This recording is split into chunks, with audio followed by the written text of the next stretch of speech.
আমরা এখানে প্রায় অধিকাংশ পিতা, কথা বলেন ঠিক কিনা, সন্তানের পিতা। সন্তানের প্রতি 11টা দায়িত্ব ও কর্তব্য পিতা এবং মাতার। কয়টি?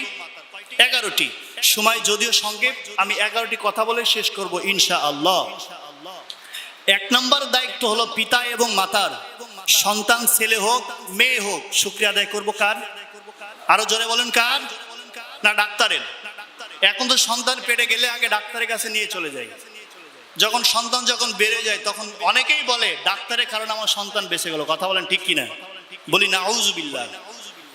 সন্তান যখন হবে শুকরিয়া আদায় করব আমরা আল্লাহর। 2 নাম্বার, সন্তান মেয়ে হোক ছেলে হোক তার ডান কানে আজান, বাম কানে একামত দিতে হবে। কথা বলেন ঠিক কিনা? খালি সেলফি তুলতে নিয়ে যেন ব্যস্ত হয়ে পড়েন না। তাহলে আপনার সন্তানের যে দুটো গুরুত্বপূর্ণ কাজ আপনি বরদাস্ত করলেন, মাইনাস করলেন, তার জীবনের 2টা বড় শিক্ষা আপনারা মিস করলেন।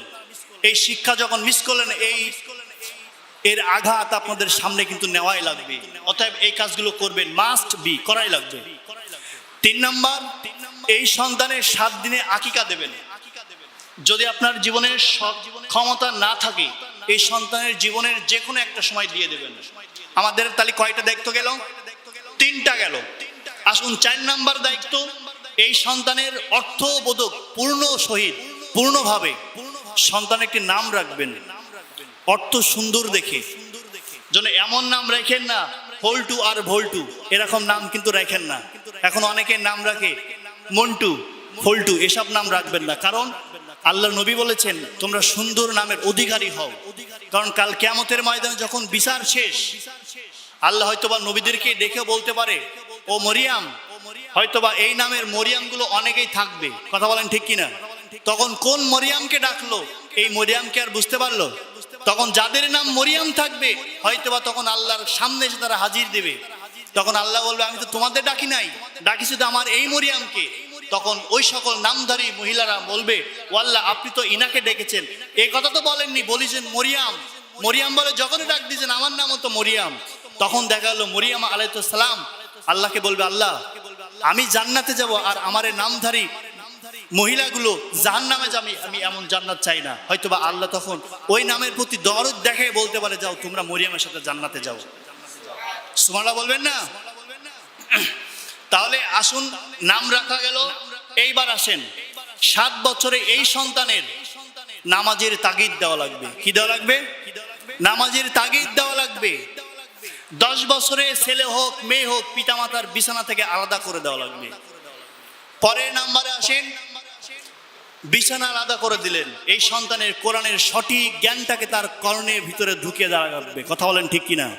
আপনি যদি কোরআনের জ্ঞানটা না দেন, যদি ইংলিশের জ্ঞান দেন, বাংলার জ্ঞান দেন, হিন্দির জ্ঞান দেন, কবরের মধ্যে যে দেখেন ওই সন্তানই আপনাকে বলবে আল্লাহর কাছে তখন দারাজ করবে আল্লাহ আপনার কাছে একটাই আরজি করতে চাই, কোথায় আমার সেই প্রাণের বাপ মা, কোথায় আমার সেই পিতামাতা, আমার সামনে নিয়ে আসেন। কারণ তারা কোরআনের হক শিক্ষাগুলো আমাকে দেয় নাই। আমি এখন জাহান্নামে যাব? হবে না।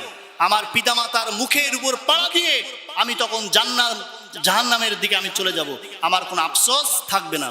তাহলে আপনি কি সন্তানের সেই মুখের পাড়া দেওয়া খেতে চান, নাকি সন্তানের কোরআনের হক শিক্ষাগুলো দিতে চান? কোরআনের হক শিক্ষা দেওয়া লাগবে। তাহলে এবার আসেন, এই সন্তানের সাঁতার কাটানো শেখা লাগবে, এই সন্তানের ঘোড়া চালানো শেখানো লাগবে। এখন সাঁতার আর ঘোড়া আপনারা বলতে পারেন সাঁতার কেমন করে, ঘোড়া চালাবে কেমন করে? কারণ নবীজির যখন ছিল তখন যুদ্ধের ময়দান ছিল আপনার ঘোড়া আর উট। কথা বলেন ঠিক কিনা? তাহলে এখন আপনার সন্তানকে এত বেশি প্রযুক্তির মাধ্যমে সামনে আগায় নিতে হবে যারা যেন সাঁতার আর ঘোড়ার বেগেই ছুটতে পারে। কথা বলেন ঠিক কিনা? আর এই সন্তানকে আপনারা কি করবেন? সন্তানের তীর ছোঁয়া শিখাবেন। কারণ কাফেরদের সাথে মুসলমানদের কখন যুদ্ধ বেজে যেতে পারে, তখন যেন আপনার ওই সন্তান ওই কাফেরদের সাথে মোকাবেলা করে কোরআনের হক কথাগুলো যেন সামনের দিকে উড়িয়ে রাখতে পারে। কথা বলেন ঠিক কিনা? তাহলে আপনারা তীর মারা শিখালেন, এদিকে ঘোড়া, এদিকে সাঁতার কাটানো শেখানো লাগলেন।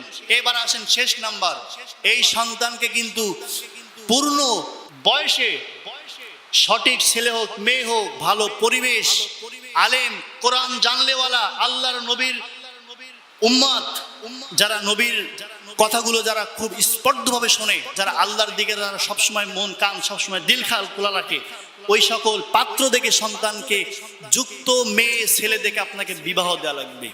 আপনি যদি এইগুলোর একটাও না করেন, খুদার কসম, আল্লাহে কাবার কসম খেয়ে বলছি, আপনি যে দায়িত্বগুলো আপনার সন্তানের জীবন থেকে বয়কট করলেন, আপনি যখন বৃদ্ধা হবেন, নির্দ্বিধায় সন্তানকে কোরআনের শিক্ষা যখন দেননি, এই সন্তানের কাছে কিন্তু আপনি ভালো শিক্ষা পাবেন না। তখন জীবনের সব যে সন্তানের প্রতি খরচ করলেন, এগুলো সব কিন্তু মাঠে মারা যাবে। অতএব এই সন্তানকে নেক শিক্ষা দেওয়ার জন্য আপনারা প্রস্তুতি থাকবেন। আল্লাহ রাব্বুল আলামিন আমাদের যে কথাগুলো শুনলাম, কোরআন হাদিস থেকে যে কথাগুলো শুনলাম, এগুলো আমাদের জীবনের সাথে আমল করা তৌফিক দান করুক।